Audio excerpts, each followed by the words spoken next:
I'm pretty sure, I could be wrong, I'm pretty sure that there's no way you could teach a chimpanzee calculus or thermodynamics or general relativity or quantum mechanics, and their DNA is only 1.2% different than ours, right? So what if, right? Imagine there's no reason to think humans are done evolving. And that's not to say that I think, I don't ever want to advocate for like transhumanism, but to think that we're the apex of intelligence and that it's not possible to be another further 1.2% more intellectually advanced. I mean, can you imagine? I mean, I actually can't imagine the kinds of thought that we may not even have words for, um, that we might be capable of if we were yet another 1.2% more intellectually advanced.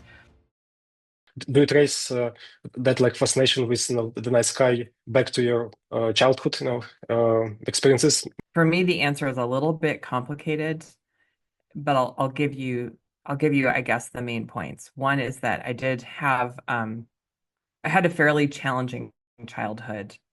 We were for reason, I guess I don't want to really go into the reasons because they would be too depressing, but from as early as I can remember in my life, like, I don't know when your earliest memories are, but from as early as I can remember, so maybe the age of 4 or 5, I have desperately needed to try to understand my place in the universe.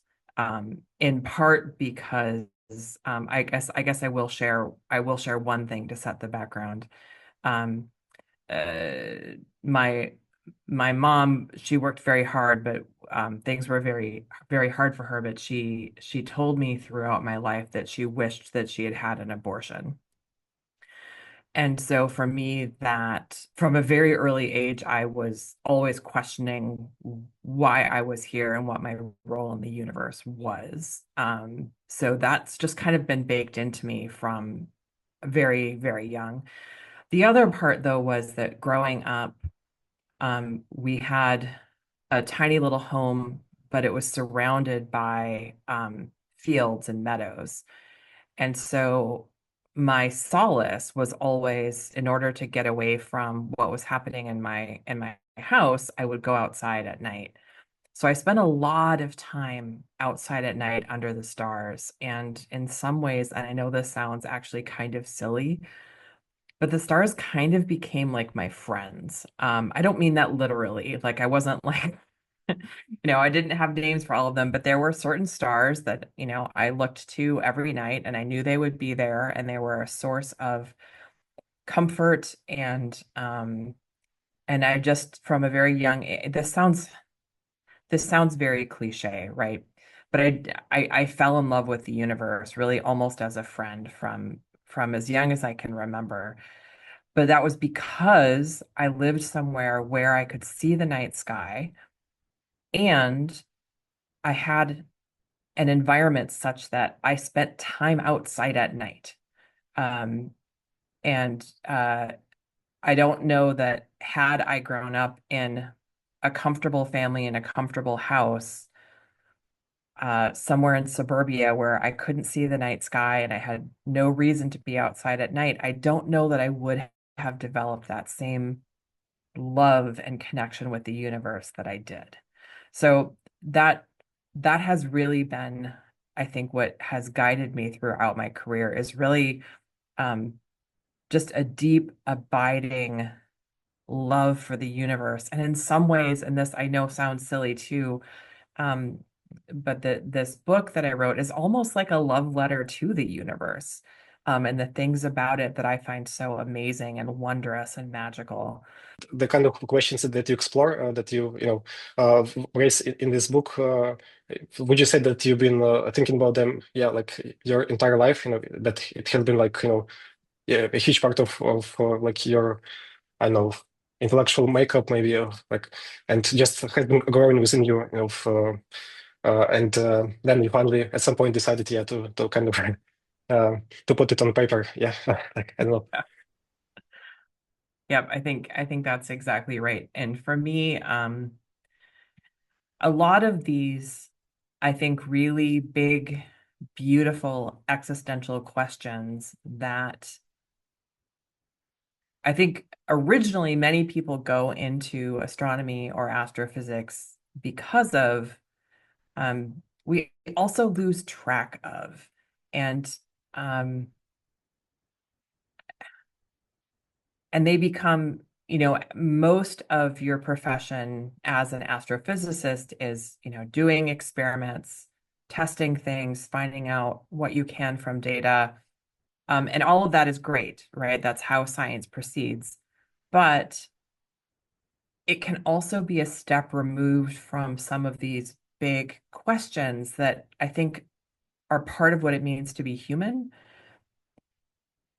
And because of that, I think sometimes giving ourselves permission to think about these big existential questions can be hard because it doesn't feel like it's real science. It feels like it's things that aren't answerable. So why would you spend your time thinking about them? And I think my response to that, my gut response to that is why can't we think about things just because we want to think about things? Why does there have to be an output? Why do we have to have a product or be able to make money from it or be able to advance science? Why can't we think about things just because we're curious, even if they might not be answerable? Because I think curiosity itself has value. And maybe more specifically with some of these big questions that sit at the intersection of science and philosophy and theology, for me, they really invoke humility about about our place in the universe. And really, I know I'm a little bit of a broken record, but what it means to be human and remembering that we are part of something so much bigger, that it defies our comprehension. And it isn't to say it like puts us in our place because we're actually part of this. We're part of the universe and we're made from the universe.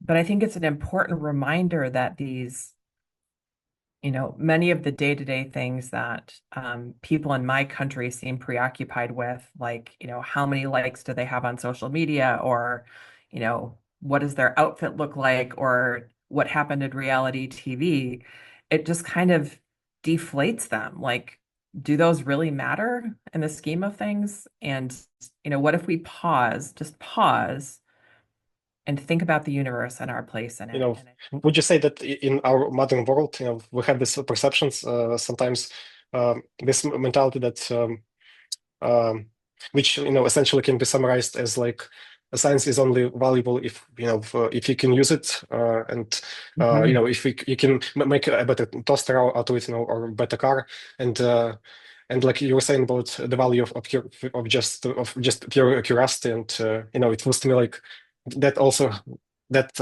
in and of itself has immense value, and just it not only that, but it all often leads to just amazing technological advances. But you don't realize it at the time. But if maybe you can say a few words about that. Yeah, you've raised a really important issue for me, Vanya.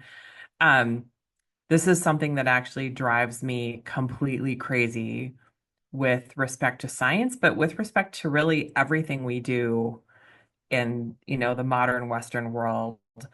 And there seems to be this underlying belief, and I know not everyone thinks this, and thank you for people who don't think this, but this underlying belief that unless things enable, I'll say, quote, progress, they don't have value.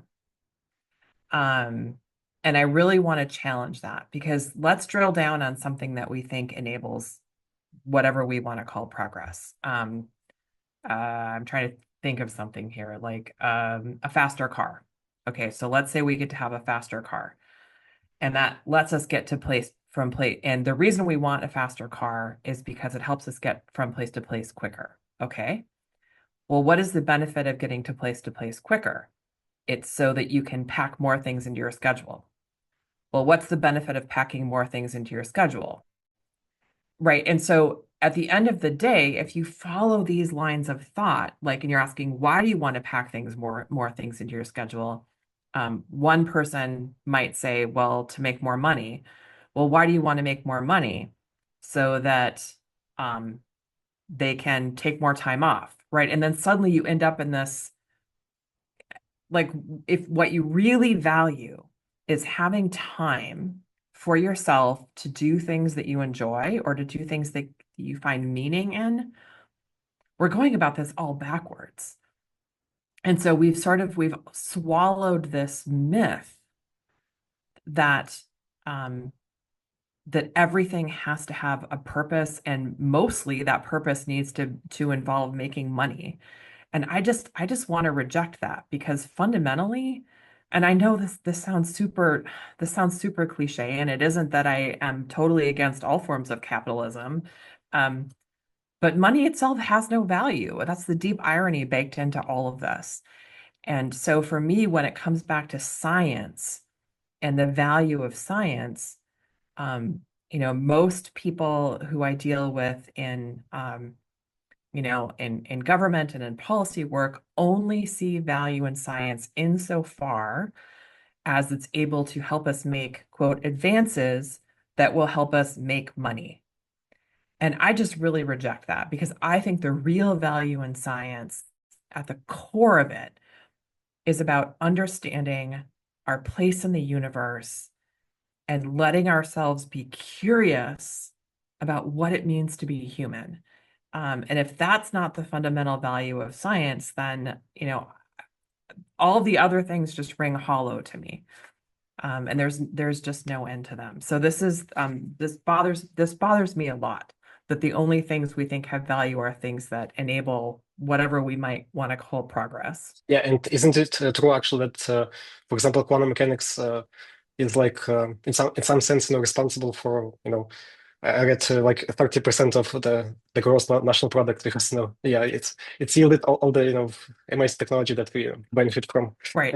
But Well, and this is another really important point, and to make this point, I do have to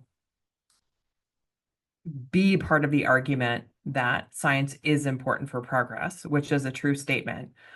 But what I think you're saying, Vanya, which is totally true, is that often the benefits of any particular scientific discovery aren't realized for decades.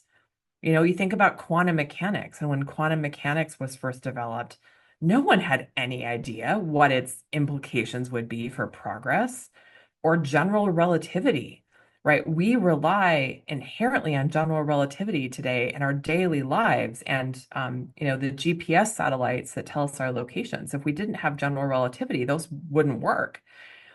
And so, but that's very hard to use to sell pure science to policymakers who want results right now.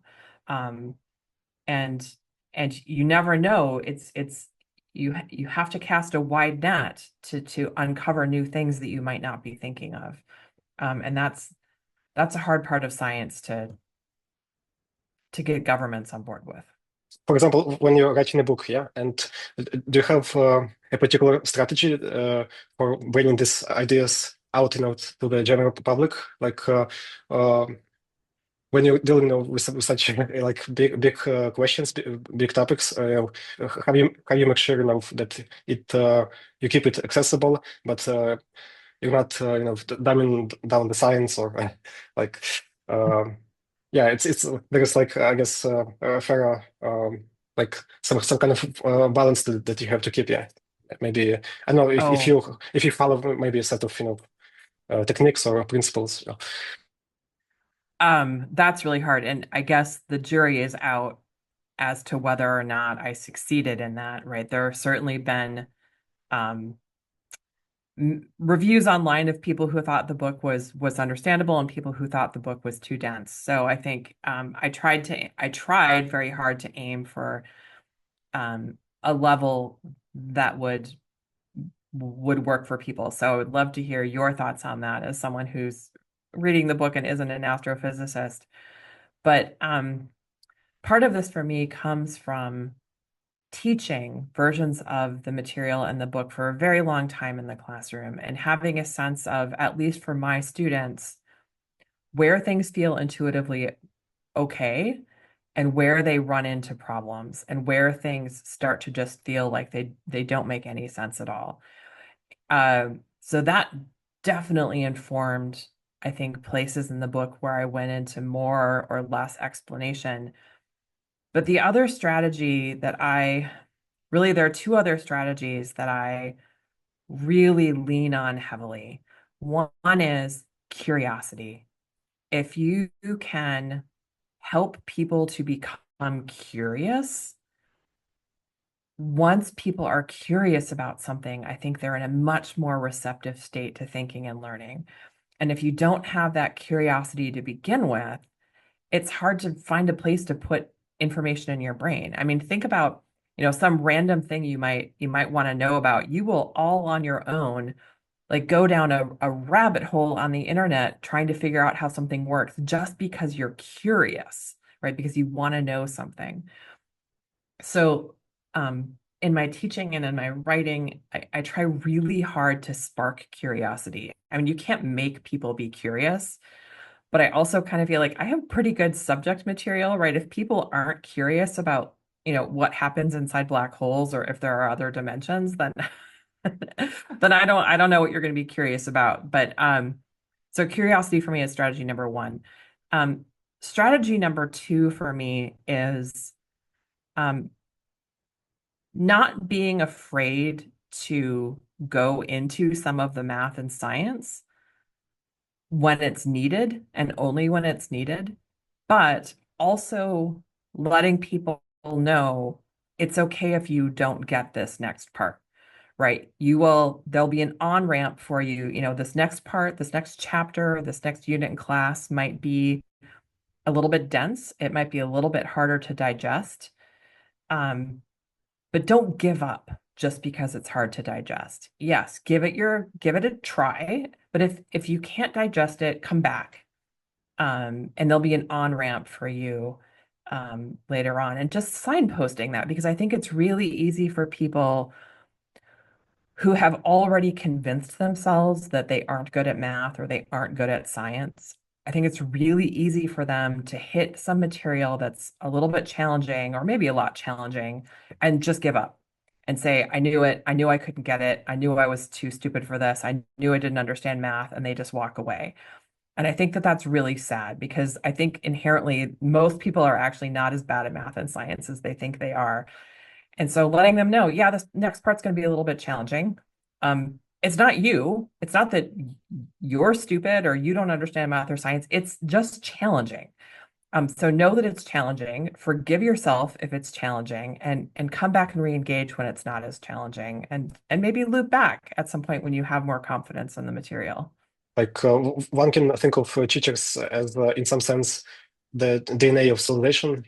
Like because just like genes, pass on information from generation to generations. And for me, teachers, especially the good ones, the ones that actually have a positive impact on you, they're also like passing knowledge, and inspiring like new generations to try and tackle some of these big questions. And um, do you have maybe like a particular like moment like or like experience from your years of teaching that has been like very gratifying for you? Maybe students come up to you with some some words like of gratitude, saying like thank you, I've learned so much from you, or maybe you can share some story from that kind of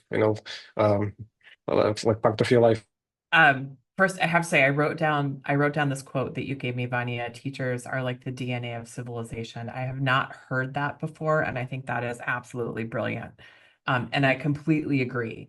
Because how else do we pass on knowledge and curated knowledge, right? Because it's hard to know, like if you don't understand a subject, even where to start trying to learn about it. So you need an expert guide to help you. So I really love that.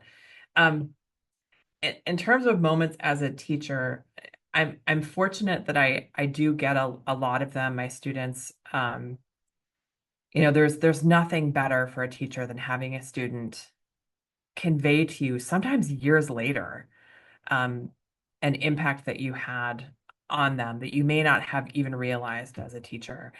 Uh, and for folks who may, for you or for folks who may be listening to this who are students or have teachers, like please know this because many teachers, and certainly, I mean, certainly there are exceptions, but really pour themselves into their work. And maybe they do a great job or maybe they don't, but for the most part, they really try and they really care. And when you have the experience of teaching to a classroom of students who, as a teacher, you don't feel like they care and you don't feel like they're trying, it can be really discouraging. And all it takes is one student, just one, to, you know, talk to you after the class or after the semester or years later and tell you that what you were doing matters to keep you going. Because teaching is hard work. Uh, and as you said, I really think it's the foundation of it's the foundation of civilization. And I worry a lot about the education system and what is and isn't valued. But teachers who care should be, I think, one of the most priceless things and valued things in the world. So I do often have students come back to me. In fact, I just got an email from a student earlier this week who I had had in class a couple of years ago, wanting to reconnect and talk about things. And for me, that's an incredible source of joy, just incredible. So please do that if you have the chance. You might, if I don't know how many people will have seen a copy of my book, but right away on one of the first pages in my book, I thank a teacher I had in middle school.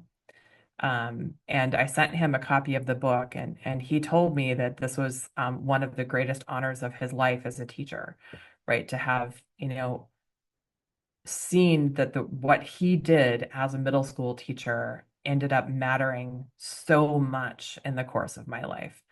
Um, so do that. I think, maybe this is a tangent. I feel like we don't tell people thank you enough. We take it for granted. So put teachers high in that list of people to thank. It seems like there is that deep and innate human desire, almost like a need, to know about our place in the universe. And like as an example, I can well imagine like a bunch of cavemen, just 20, 40,000 years ago, and just sitting around the fire, and discussing this kind of questions. Obviously, they didn't have the benefit, of this knowledge, but they were like, I'm sure they were asking about, where we came from, but without the scientific knowledge. But uh, would you say that like it's almost written into like our DNA, to be asking these questions, and do you believe that's it's actually true? That's how I feel. I feel like it's inherently part of being human to be asking these questions. I don't know if everyone feels that way. And um and I kind of worry about people who don't feel that way because if you don't feel that way and you don't feel like it's part of you, it's built into you to want to understand what it means for you to exist and be in the universe. Existence seems very shallow to me then and very hollow and only built by the the minutia of the day to day. And I feel like people who I have no idea whether this is true or not, but I feel like people who don't inherently care about our place in the universe probably don't lead very rewarding lives. I could be wrong, but that is my belief. I also think, and I think there are studies and data to back this up, that the more time that we spend in the natural world, the more likely we are to be thinking about our place in the universe. And so whether that natural world, is a park nearby where you can look at, the extraordinary features of bugs or fractal structure in leaves or the shapes of clouds as they move, right? Just the wonders of natural world that you can even find, in many communities, or whether you are fortunate enough to live near a truly dark night sky, um, or some incredible natural vista like a canyon or a mountain. But we as humans are spending so much time inside and so much time in front of screens, and then by extrapolation, so little time outside, so little time with the natural world, um, almost no time under a dark night sky. It used to be, you were alluding to cavemen, right? It used to be a core feature that was shared by everything on the surface of the planet was exposure to a dark night sky. And this is a shared touchstone for humanity. And I think it invokes awe and humility and wonder and generosity, and connectedness. And I think there are all kinds of amazing things that come from being connected to the universe that are baked in, like literally baked into the evolution of humans. But today, more than 80% of the global population live under severely light polluted skies. So even if you do go outside at night, and even if you do look up, which I think most people really don't, I think, for most people in modern society, if you go outside at night at all, it's to go between like a car and a building. People rarely look up. And even if they did look up, they're not going to see anything because there's so much light pollution. And so we've become disconnected from our universe in a way that we don't even, for people who have never seen a truly dark sky, they may not even understand that they've been disconnected from the universe because they don't know what they're missing. Um, so I don't even remember what the question was that you originally asked me about. Yeah, so I've gone off on a tangent, but I think about this a lot, and I worry about it, and I worry about the long-term impacts it's having on humanity for us not to be thinking every day about what it means to be part of the universe. No, my question was like, it was whether you think that being curious is like, in inherent part of just of who we are, as human beings. And it's like for me, it's the same thing with, for example, listening to music. For example, all of us have, obviously the ability to listen to Mozart or Beethoven, but very few actually do. So it's a kind of kind of for me the same story. But I mean, like, I come from the countryside area, and I've been living there for most of my life, and I do get, I love when I'm able to, go out at night and look up, and I get to see, at least hundreds of stars, if it's like a clear night sky. So yeah, it's very nice.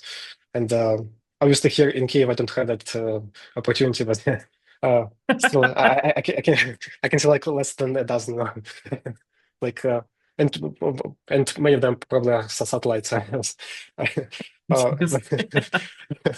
But I know there are like huge observatories, like the Keck Observatory, in Hawaii, I guess, or where you get to see, I guess, the Milky Way, in all its glory and majesty. Maybe uh, you had like this kind of experience that like just have stayed with you, ever since. I don't know if you can share. Uh, well, I will say, as an astronomer, I've been fortunate to go to many of the darkest places on the planet, and they are all truly extraordinary. I think when you are in a truly pristine dark sky, and truly pristine dark skies are very hard to find in the modern world now, um, and it's truly dark. Um, and when it's truly dark, your depth perception starts to, I think, shift a little bit because you don't have a sense of what's nearby because you can't see it.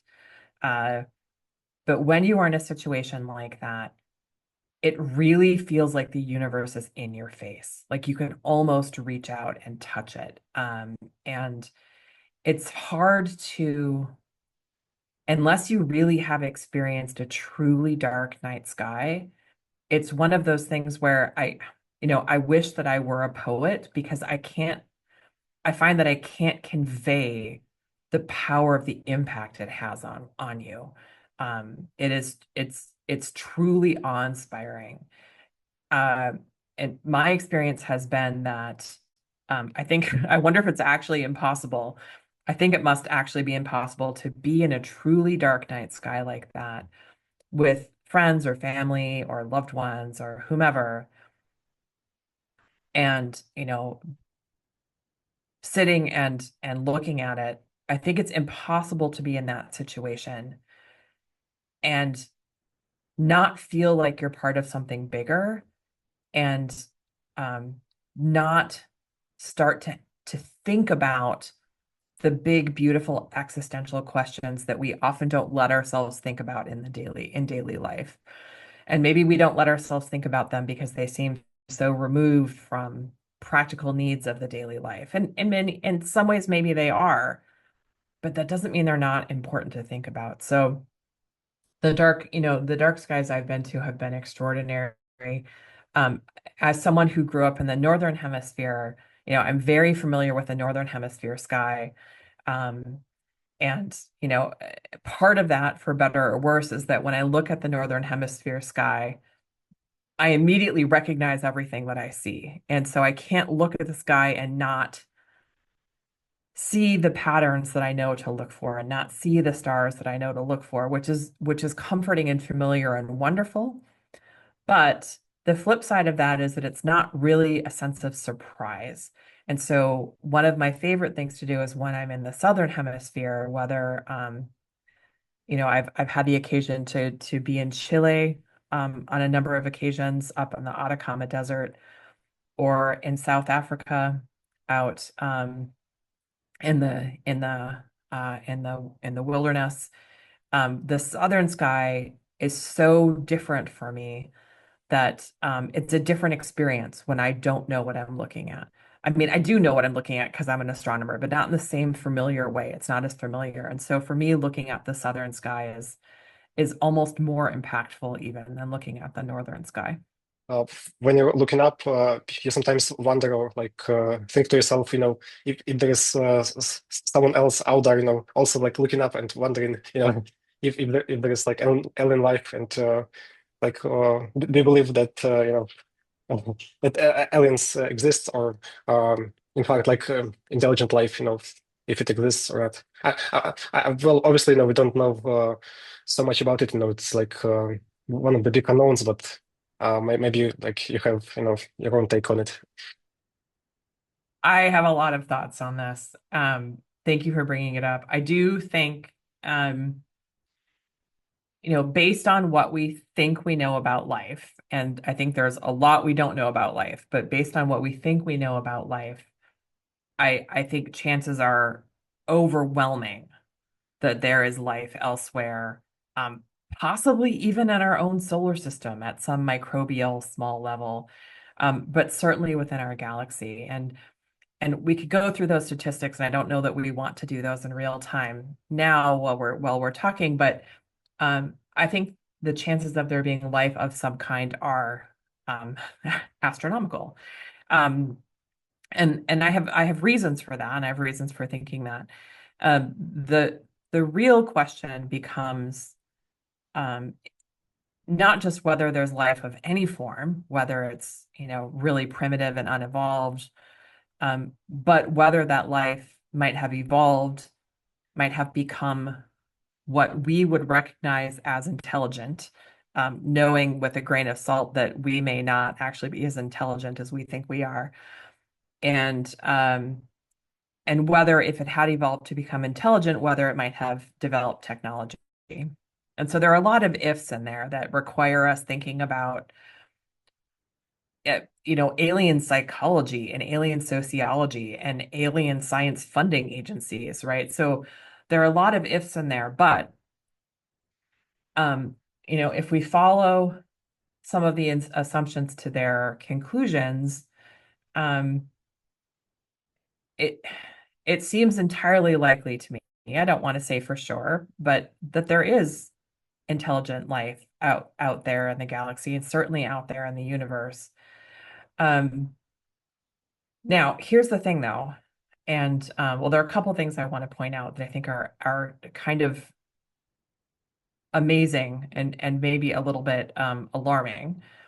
One is that if intelligent life has developed in the galaxy over the history of, the 10 billion years of the galaxy, and that intelligent life has developed, randomly every few million years or so, that suggests that if there is other intelligent life, we are by far the babies, meaning that if there is other intelligent life in the galaxy, statistically speaking, we are likely to be millions of years behind them in their technological advancement. So, what that tells me is that, again, this is just statistically speaking, if there is other intelligent, technologically advanced life in the galaxy, and they are millions of years more technologically advanced than we are, if they don't want us to see them, we're not going to see them. And so I keep that in my mind, and I've actually been thinking about this quite a lot in current circumstances. I don't know if you have ever watched Star Trek, but in Star Trek there is a principle called the Prime Directive, and of course they violate it all the time. But the idea with the Prime Directive is that if you find a new world that has life, you cannot interact with it in any way until it has reached a certain technologically advanced state because you'll alter its evolution. And so I think about this a lot. I mean, not to sound like science fiction is true, but if intelligent extraterrestrial life exists and they're out there and they know we're here in that case, um, and they're choosing not to make contact, they probably have reasons why they would be choosing not to make contact. And they might be waiting to see exactly how humans decide to do things on Earth. So that's one thing that's on my mind. The other thing that I think is very much on my mind is um, something called Fermi's paradox. And this is named after the late physicist Enrico Fermi, who I swear things must have been so easy back in the day. All he did was ask, "Where are they?" And he gets a whole paradox named after him. Um, but he was wondering, he was working through the statistics of how likely it would be for extraterrestrial life to exist and came to the conclusion that um, they ought to be everywhere.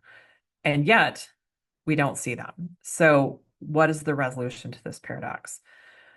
There are different resolutions to the paradox, one of which is life is harder to get going than we think it should be.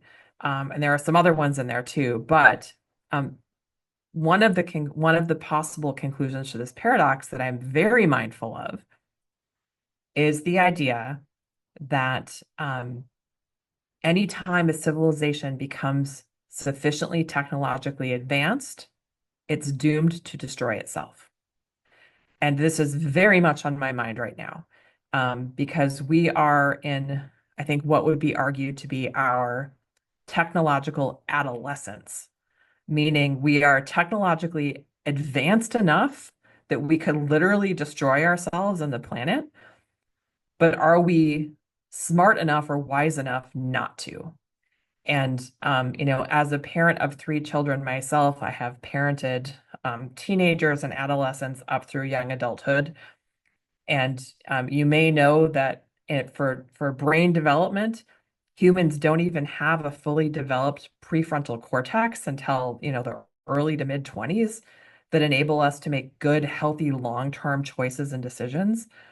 And I really feel like as humanity right now is in its adolescence, where we've learned how to drive a car and we have the right to vote and all these other things you get to do when you're, 16 or 18 or 20, depending on your country. But we're not actually wise enough to do things and not get into trouble. And I feel like I see this playing out every day, and it really makes me genuinely worried about the future of humanity. Um, and so if the case is that when civilizations become technologically advanced, um, they're doomed to destroy themselves, I think that's a real warning sign for us to take stock about what we're doing and why we're doing it, and what the ethics what the ethics are that underscore the decisions that we make. Yeah, I also feel like, some of the world leaders, they still don't have that cortex developed, like it very much Completely feels to agree. me. Yeah, like but I've always been curious about how someone like you, when you, for example, just go out for a walk, or maybe you go out with your dogs. I guess you have two enormous dogs, yeah, right? And Yes. yeah. And how do how do you look at this majesty of nature? Well, I don't know if my perspective is different, and I also don't know that I'm typical as far as scientists go. So, but I can tell you how I respond to nature. I will say I am absolutely in love with the natural world, and if I don't get enough time with the natural world during my day, I feel it. I feel it like in my soul that I things just feel hollow and shallow and purposeless. So I try to spend a lot of time outside in nature. We're lucky enough we live out in the woods in the country, and so it's very easy for me to be out in nature. And I'm out in the woods every day with our dogs and often out in the woods otherwise. But for me, when I'm in nature, I kind of marvel at everything in a way that I think might be really annoying to people who I'm with. But I marvel at some of the things that we walk by and take for granted. Right? Yes, there are, beautiful things that will catch your eye, like a spectacular, you know, rock or a beautiful flower. So things that are big and showy and colorful and beautiful. And yes, those things are lovely and I appreciate them.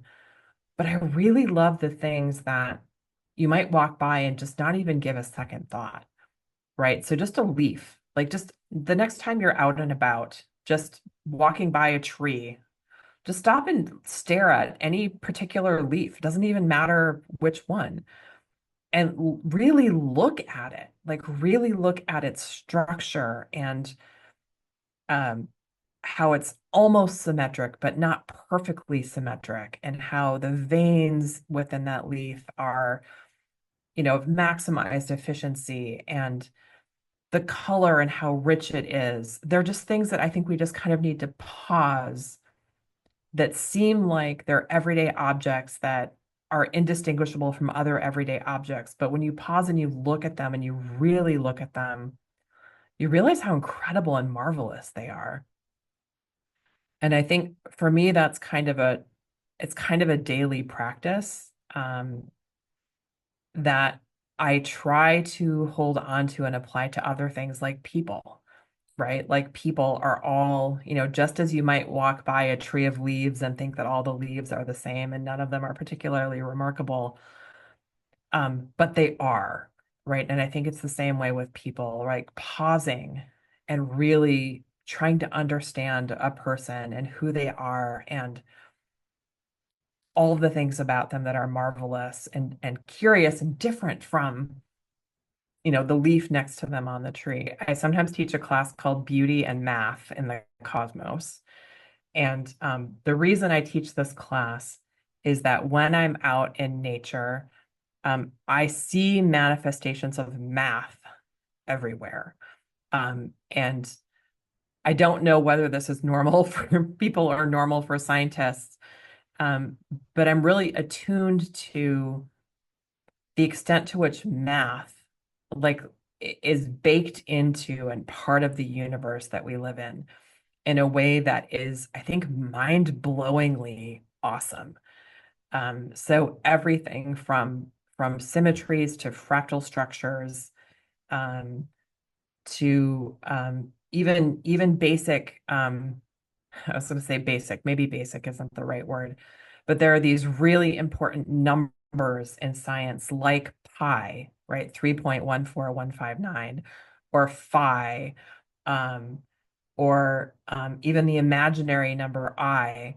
But we see these numbers um, imprinted over and over again on nature around us. And to me, it's almost a mystical experience to realize that math isn't just a thing that you learn in books. It's embedded in the world around us. So I don't know if that helps you see how I experience nature, but I'm probably a little bit of a weirdo. Don't you ever find yourself, feeling kind of depressed? Like, for example, when you're like, when you're contemplating this, like, this enormous scales, of the universe, like in both like space and time, we're so like tiny, and but from having listened to you, it doesn't seem to me at all like you have that kind of pessimistic outlook. Yeah, it's interesting. I'm often asked, given my profession, how I can come to terms with the insignificance of humans. And I sort of I challenge that statement in a couple ways. Um, First, I want to share an anecdote, a story from something that happened just a couple weeks ago. I was in a meeting with some other folks at my university, and many of us are really struggling with things happening in our country and around the world, and having a hard time, being in our place of higher education where we value learning and truth and knowledge. And so at the beginning of this meeting, we were given a prompt, and the prompt was to share with others in the room what gave us hope. And I was feeling particularly pessimistic that day. I don't remember what had been going on in the world or the country, but I wasn't feeling particularly hopeful. And I was digging deep, and I was trying to come up with something meaningful I could say at the time. And I could say there are things I could have said that were sort of true, like teaching students gives me hope, which is true. I love teaching students, but at the same time, like I'm depressed by what's happening in higher education. Or I could say my children give me hope, but then I think about the world that my children are going to grow up in. And at the end of this, really the most truthful answer I could give to what gives me hope at the time was um, given the size scales and the time scales of the universe, that none of this really matters in the end. And that was the most hopeful I could come up with on the day. Um, but so on one hand, I'm being a little bit sarcastic, but there is a sense of relief in a way to know that there is more to the universe than us. And that as terrible as things might be, um, when all is said and done, the universe will go on, with or without us, probably without us. And that does, in a maybe a weird way, kind of give me hope. But the other way I think about this, which is maybe more optimistic than that, is, I do think a lot about what it means to be human in the universe. And in a very real physical sense, right? We are made of the atoms and the force fields that are part of the universe itself, right? So we are, in some ways, we humans and life forms on Earth in general, we are in some ways fluctuations of the universe itself. So we're part of this thing, right? So when people ask why don't you feel so insignificant when you're thinking about the universe? Well, because we are literally the universe. We are made from the universe. But more than that, and this is really dialing it up a notch, not only are we made from the universe, but we are, as far as we know, we humans, and we like to think a lot about our intelligence, but as far as we know, we are the only sentient life in the universe that is capable of trying to understand the universe. So what that means is we are literally the universe itself made self-aware. And to me, that is when you let that sentiment sink in, it's kind of mind-blowing, right? To realize that you are part of this self-aware thing. Like it is literally self-aware because we are aware of it. And that to me flips the script because now we are no longer, these utterly small things that happen to be floating around in the universe, but rather we are in incredibly important parts of the universe that are able to try to understand the universe. And if we don't do it, who will? Right. So for me, it almost becomes an ethical imperative, given that we have the ability to try to understand the universe, that we do so. Because if we don't, I feel like we're really blowing it. We're not living up to our potential.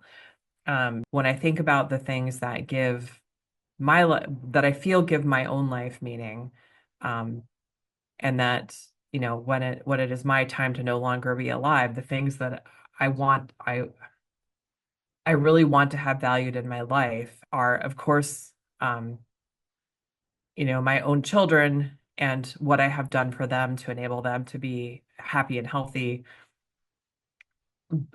but what I have witnessed of the universe, because I feel like in some ways we're really here to bear witness to what is, and think about what could be.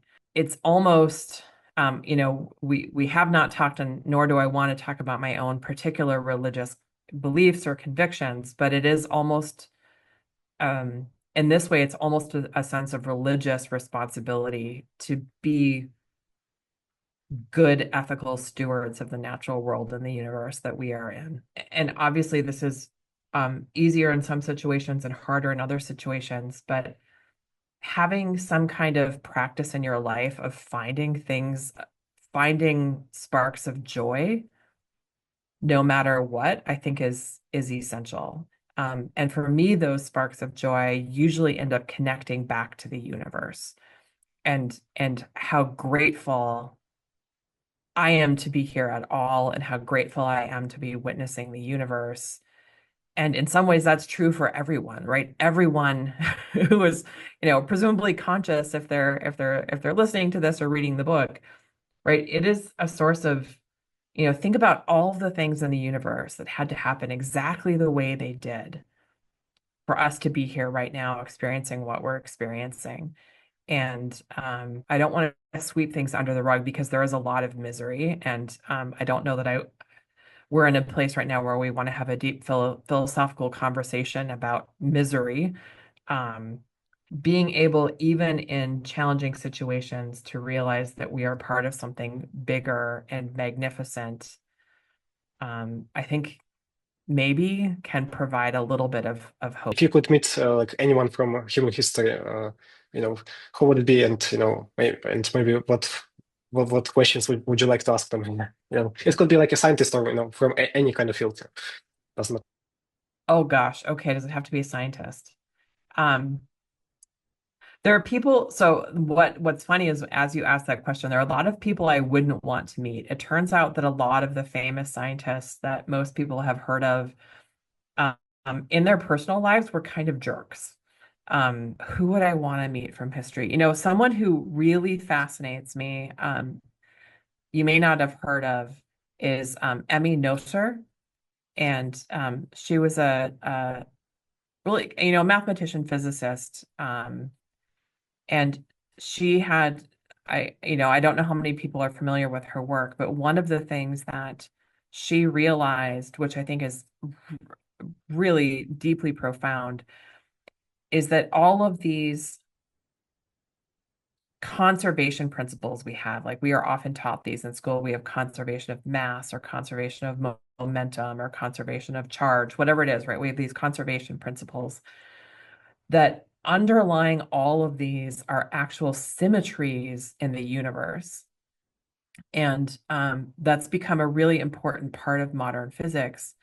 But what I love about this is the way, I wish that I understood more how her brain worked to make these deep, beautiful connections between the things that we might see on one hand mathematically to much deeper, I think, more elegant and more beautiful things that are true about the universe. And so I've always been fascinated by Emmy Noether, and I would love to get to sit down and have tea with her someday. So, Folks like Galileo, Newton, or would you like, or maybe Aristotle even, even going further back? ooh, Yeah. I would love to go back and talk to some of the ancient philosophers. Um, and the way that they thought about reality. Galileo, again, he is one of those people. There are lots of stories about him, but he was a personality into himself and he had no lack of hubris. I will say that. Um, I would I would really love to sit and learn from Plato. Um, I think a lot about the way Plato thought about the universe and cosmology at the time. And one of the things that really struck me, I learned this, I think, when I was in middle school or high school when we read his Allegory of the Cave.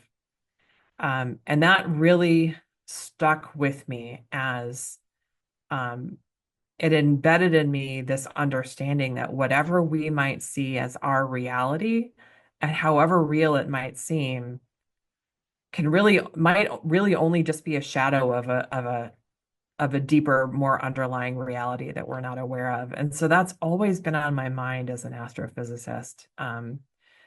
And I think he's probably right about that. But I would love to sit and learn from him. And then, another person I would love to learn from.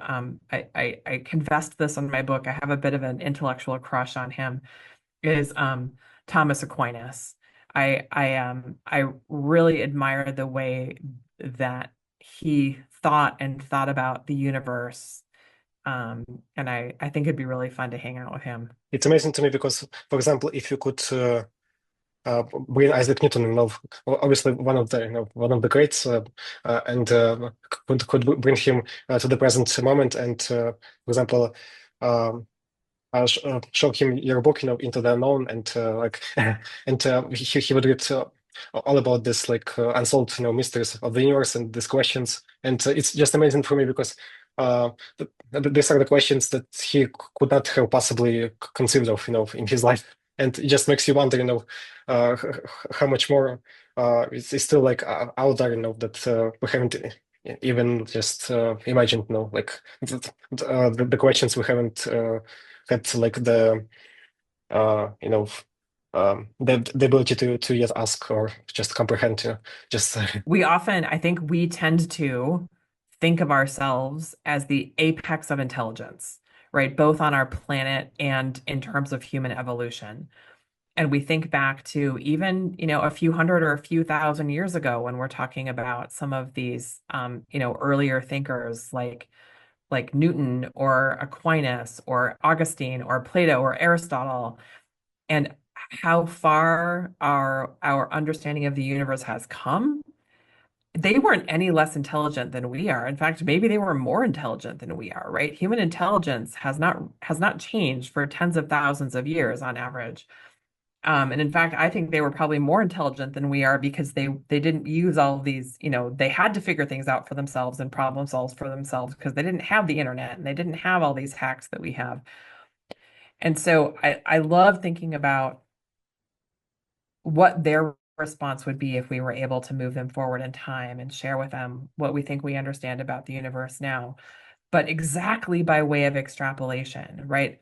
We have no right to think that we are the apex of human intelligence, and that by any means we know everything there is to know about the universe right now, which is 100% not true. And the other thing that I really like to keep in mind, just to keep our hubris in check. I think we humans tend to get, well, maybe not all of us, but I think we tend to get pretty arrogant about our role on Earth and how intelligent we are and how everything else is subservient to us and everything is here for humans. And I just think that that's stupid. But a point that I like to make often is that as intelligent as we think we are, our DNA is only 1.2% different than that of chimpanzees. That's not a lot of difference, right? And so think about what you could or could not teach a chimpanzee. I'm pretty sure, I could be wrong. I'm pretty sure that there's no way you could teach a chimpanzee calculus or thermodynamics or general relativity or quantum mechanics.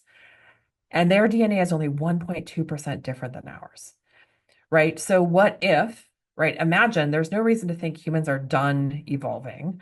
And that's not to say that I think, I don't ever want to advocate for like transhumanism, but to think that we're the apex of intelligence and that it's not possible to be another further 1.2% more intellectually advanced. I mean, can you imagine? I mean, I actually can't imagine the kinds of thought that we may not even have words for, um, that we might be capable of if we were yet another 1.2% more intellectually advanced. So we've got to keep that in mind and keep our hubris in check and remember remember that there's a lot more. There's probably a lot more to the universe than we can possibly comprehend. What message would you like to give to, like to Ukrainians on, maybe how to handle this, or how to deal Oof. with this situation in like, more positive way? I don't know. Well, um, I know it will be very difficult for you because you don't, live in that kind of environment, but still maybe Mhm. you can share, offer some words of wisdom from, you know, from your life. Or I wish that I had, I think, more words of wisdom than I do, and I'm very conscious that I am not there and experiencing what Ukrainians are experiencing. Um, I think maybe some things I can offer is that um, some core beliefs I have, and one core belief I have is that we are all truly connected, and we are all connected to the universe, and that in a real sense, none of us are alone. And depending on exactly how your day is going, that might be more or less important to know. But um, for me, on my harder days, and I want to acknowledge that my harder days are probably, you know, pale in comparison to the days that people in situations like you are experiencing. On my harder days, it really does give me solace to remember that we are truly, factually part of something so much bigger and so beautiful and so grand, and that there's so much more to reality than we can probably even comprehend. Um, and the fact that there's more to reality than we can comprehend gives me a lot of, gives me, I think, maybe a lot of hope that things will turn out okay somehow, in some way over the arc of the universe. Um, things will turn out as they need to, and that clearly comes with pain and hardship, but it's something that, um, for better or worse, I believe to be true. for me, whenever I hear the news, especially now lately, in the context of the recent events, with like, in what's happening in the White House, and then I go out at night and, and look up, or like I look at some of the James Webb, images. I just say to myself, this too shall pass. Just like, yeah. Actually, I wanna bring up this. I have this. I hope you'll be able to see. Oh, Yeah, yes, yeah, yes, yeah. the pale blue This. I'd love dot. for you to maybe provide some, uh, to give some reflections or thoughts on, what you make of this picture. And So I'm so glad that you brought up that image, known as the pale blue dot image. To my mind, that's actually, astronomy is known for having beautiful images of the universe with, mind-blowingly beautiful colors and shapes and all of these things. And at first blush, this pale blue dot image may seem kind of like, eh, but I actually think it's the most beautiful and the most profound image ever in the history of astronomy. And it's actually really interesting. So this image, you may know, Vanya, was taken by one of the Voyager satellites on their way out through the solar system. And Carl Sagan had to try to convince NASA to take this image. And it was not an easy job because every time you do something in space with a satellite, it uses resources and they're finite resources. And so to have the satellite, turn and take a picture of Earth was going to use resources that they weren't sure they wanted to use. And for no viable scientific reason. Right? There's no science that was going to be learned from this image. But Carl Sagan made the point, and I think he was quite right, that we as humans needed this image to see and get a sense of our place in the universe. And so, if you have the chance, for anyone who doesn't have the image, please go look it up online and please read Carl Sagan's description of this image, which uh, I actually wish every human on the earth would look at this image and read the description of the image. And I can't do justice to it in the way that Carl Sagan would, but he describes how on this tiny mote of dust suspended in a sunbeam, right? Everyone you've ever known, everyone you've ever loved, every killer, every saint, every king, every battle has taken place on that dot. And he makes the case that, all of the terrible things we're doing are to fight over tiny fractions of a pixel of this dot. And it just puts in real visceral perspective, right? We're all in this together on this tiny little mote of dust in a sunbeam. And let's think about what that means, and let's think about what that means for the future of humanity, because I really do believe as humans, we are in this together for the long haul. Um, and I think if more people had that perspective and the perspective of what it means for us to be on this tiny little pale blue dot, trying to do the best we can, I have to believe that so much of the strife and the conflict um, and the arrogance that we see in the world would melt away, and that the future of humanity would be better for it. Okay, so these are Carl Sagan's words, I think, describing the image of the pale blue dot. He says, "It has been said that astronomy is a humbling and character building experience. There's perhaps no better demonstration of the folly of human conceits than this distant image of our tiny world. To me, it underscores our responsibility to deal more kindly with one another and to preserve and cherish the pale blue dot, the only home we've ever known." Oh, that gives me goosebumps every time I read it.